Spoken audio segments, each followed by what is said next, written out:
Kung bago ka lang sa channel na to at isa kang true-blooded Aldab Nation na nagmamahal po kila Maine Mendoza at Alden Richards, tama po ang channel na pinuntahan mo, kaya consider na kitang bagong subscriber.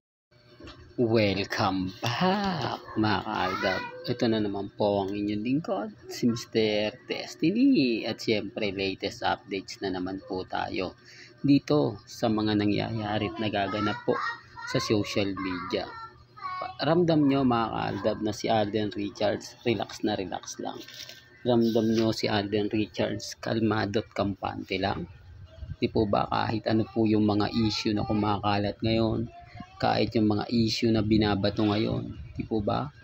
Kaya sabi ko nga po sa inyo, ako relax lang, kampante lang. Maraming mga update, maraming mga ganap, maraming mga kwento, maraming mga sinasabing ganito, sinasabing ganyan, di po ba?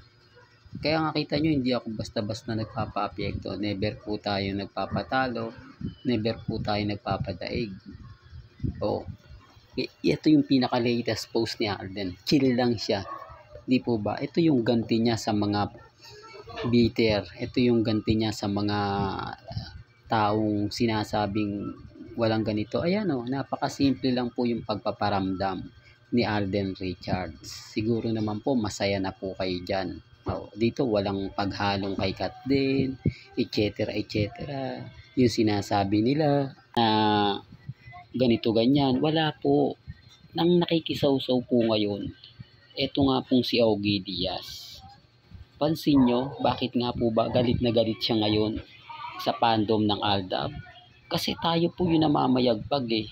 Ang punto ko mga ka-Aldab, sa mga hindi nakakagets o naiintindihan ako sa mga baguhan, kasi po si Alden Richards, ito yung paulit-ulit kong pinapaliwanag po na si Alden, kapag nagbigay po ng mga post, talagang maganda, di po ba? At syempre, pabor na pabor din po para sa atin. Si Ogie Diaz, galit na galit po sa fandom ng Aldab talaga yan. Simula't simula pa. Hindi niya kasi matanggap na hanggang ngayon tayo yung matatag eh. Hanggang ngayon, tayo po yung nangingibabaw. Tayo po yung, kumbaga, matatag na matatag. Matatandaan nyo, hinamon tayo niyan, di po ba? Na ilabas nyo yung anak ni Maine tsaka ni Alden, magbibigay daw siya ng 100k. Kapag dalawa daw, 200k. Di po ba? Ganyan po ka-bitter yan sa fandom ng Aldab. Eh, hindi niya matanggap na kumakalat ngayon ang, kumbaga, bali-balita na magkakaroon ng comeback movie ang Aldab. Oh, syempre, nagagalaitin na yan. Umuusok na yung tumbong niya. Sabi niya kasi, hindi daw po maibabalik na yung dati. Hindi na po raw pwede magtagpo sila Mengay at si Alden Richards dahil, kumbaga, malayo na nga po raw yung agwat nila Maine at ni Alden Richards. Pero okay lang yan. Diba? Sabi ko nga po sa inyo, ako kalmado at kampante lang. Kaya nga po kung ano lang po yung mga nababasa, napapanood, napapakinggan, relax lang po ako. Hindi tayo nagpapatinag dyan sa mga yan kasi sa bandang huli, tayo pa rin po naman yung matatag eh. Tayo pa rin po yung, kumbaga, panalo. Yung mga nag-alipusta po sa fandom ng Aldab, tahimik naman po ngayon. Wala na po sila mga update. Hindi na po sila nagpaparamdam. Yung mga gigil na gigil po sa Aldab ng mga panahon na sina Alden Richards at si Catherine nasa Canada. O, hindi po ba lagi po kung binabatikos, Mr. Destiny, tigil mo na yan. Maawa ka na sa mga followers mo. Kasi sina Alden at si Catherine masayang masaya na. Kumbaga, ibigay mo naman ang respeto kay Alden Richards. Kumbaga, masaya na yung tao. Eh ngayon, nagmamakaawa po sila. Di po ba? Sumabay pa yan si Ogie Diaz na may relasyon na ayon sa aking reliable source, sa loob daw ng sasakyan, puro ganito ganyan. Ngayon, bakit hindi niya i-push yan?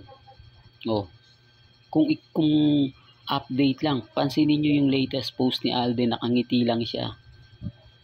Wala man lang emoji na ganito, malungkot siya. Wala man lang post sa mga fans ng Kat din. O, hindi, binati niya po ba yung Kat din? Ito common sense na lang po mga ka-Alden. Sa mga hindi po, kumbaga, ganito ganyan. Ni never nga pong binati ni Catherine si Alden Richards ng happy birthday eh.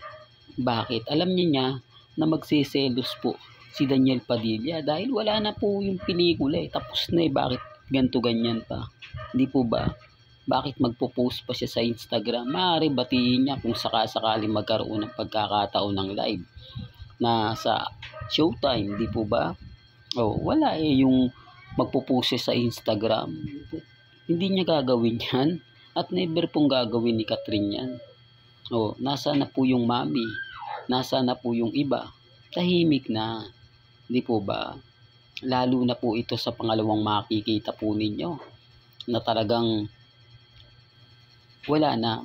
Di po ba? Kumbaga kasi tapos na nga po talaga. Hindi na po makapag-react dito. Lalong-lalo na pong itong si Christopher Min na sinasabing ganito ganyan. Wala na. Tanggapin na lang po nila yung katotohanan na basag na po sila. O, hindi na po makaporma si Catherine sa ni Christopher Min na kahit sabihin din pupunta ako sa nanay. Di po ba? O, tapos sasabihin po nila tayo yung bitter. Gayong nireveal na nga po ni Alden Richards yung mga issue sa kanila. O, yung nanay nga po ngayon ni Catherine. Wala na pong reaksyon, di na po nag-update. Bakit? Tapos na po yung pelikula eh. Di po ba? Ito lang po talaga yung pelikula ng Kat din na nag-react siya. Ginising niya pa si Catherine na ganito, nagtitrending ka. Kaya nga po siya nabatikos eh. Bakit hindi niya bakit daw po yan hindi niya ginawa sa House of Us? Oh, na kumbaga nag-celebrate siya, talagang pinakita niya, pinost niya sa anong ganito, wala. Oh, yan ang pagkakaiba. Kaya ang sabi ko sa inyo, ito yung mga bitter ngayon. Di po ba? Kapag pinag-uusapan tayo, ganito naman po talaga. At galit na galit naman po talaga sa atin ngayon si Christopher Min. Bakit hindi nila Ito alam ko nagugulat po kayo kasi trending to, viral to. Pinag-uusapan to hanggang ngayon sa social media. Ito ang laman lahat ng mga website, mga article. Bakit hindi po ba makisawsaw dito si Ogie Diaz? Bakit wala siyang reaksyon, wala siyang vlog para nga po sa issue kay Pepsi Paloma at kay Bossing Big Soto? Oh, at sa mga cast ng gumaganap sa pelikula. Oh, hindi, para lang klaro. Para lang clear. Ganun din po si Christopher Min. Akala ko ba napakatapang nito? Di po ba? Akala ko ba na hindi sila basta-basta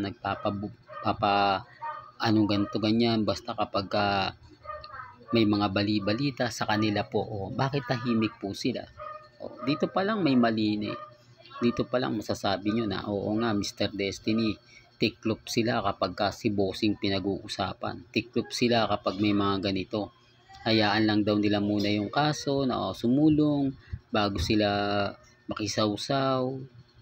Pero kung sa Aldab yan, grabe, katakot-takot na pang-iinsulto, panglalait po yung ibabato po nila sa atin.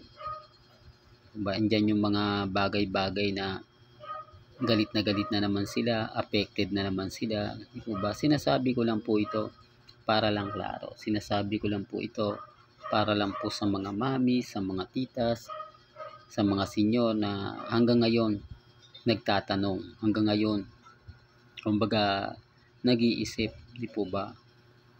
Kung ano nga po ba yung mga ganito, kung ano nga po ba yung mga ganyan. Sabi ko nga po sa inyo, relax lang po kayo. Chill lang, di po ba? Kung ano yung nakikita nyo kay Richard Polkerson ngayon, kung ano yung update kay Richard Polkerson ngayon, yun po yung maganda. Di po ba? Well, hanggang dito na lang po ang ating latest updates. Kaya kung gusto nyo pa po ng pinaka-latest at sariwang update, abay tumutok lang po kayo dito po sa channel ni Mr. Destiny para updated po kayo sa mga bago at sa mga latest po na i-upload po natin maya maya lang. Hanggang sa muli, salamat po sa panonood at pakikinig.